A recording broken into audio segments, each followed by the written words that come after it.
بخاری شریف ہے، 1 نمبر جلد میں 15 نمبر صفحہ ہے۔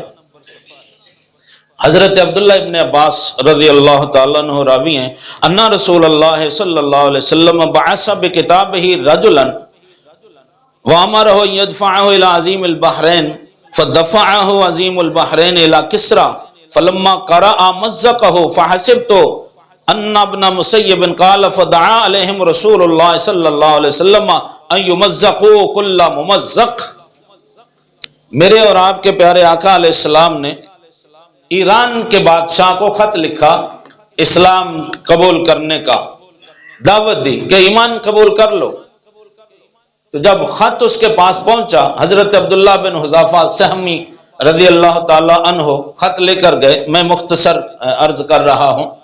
جب خط اس کے پاس پہنچا، اس نے پڑھا تو وہ غصے سے اپنے آپ سے باہر ہو گیا کہ مجھے کہا جا رہا ہے کہ میں اپنا مذہب چھوڑ کے مذہب اسلام قبول کر لوں جبکہ میں ایران کا بادشاہ ہوں۔ تو اس نے میرے پاک نبی کے خط کو ٹکڑے ٹکڑے کر دیا۔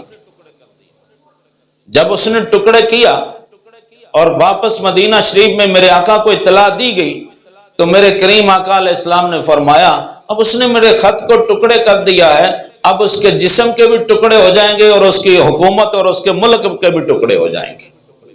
اور پھر ہو گئے۔ پرویز اس کا نام تھا۔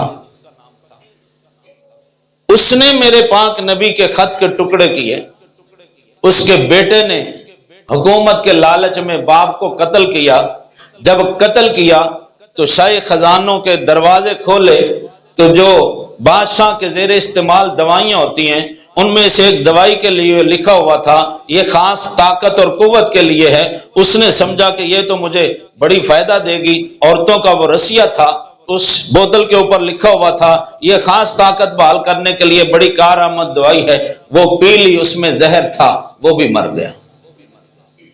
باپ کو قتل کر دیا، خود زہر پی لیا، اب اس کی بیٹی حکمران بنی۔ مصطفیٰ کریم کو اطلاع ملی کہ انہوں نے اس کی بیٹی کو حکمران بنا دیا ہے تو میرے آقا نے فرمایا جس قوم کی رہنما عورت ہوگی اس قوم کو تباہ و برباد ہونے سے کوئی نہیں بچا سکتا۔ تو پھر چند مہینوں میں اس کی حکومت کے ٹکڑے ہو گئے اور پھر اس کے بعد اس کا کوئی نام لیوا نہ رہا۔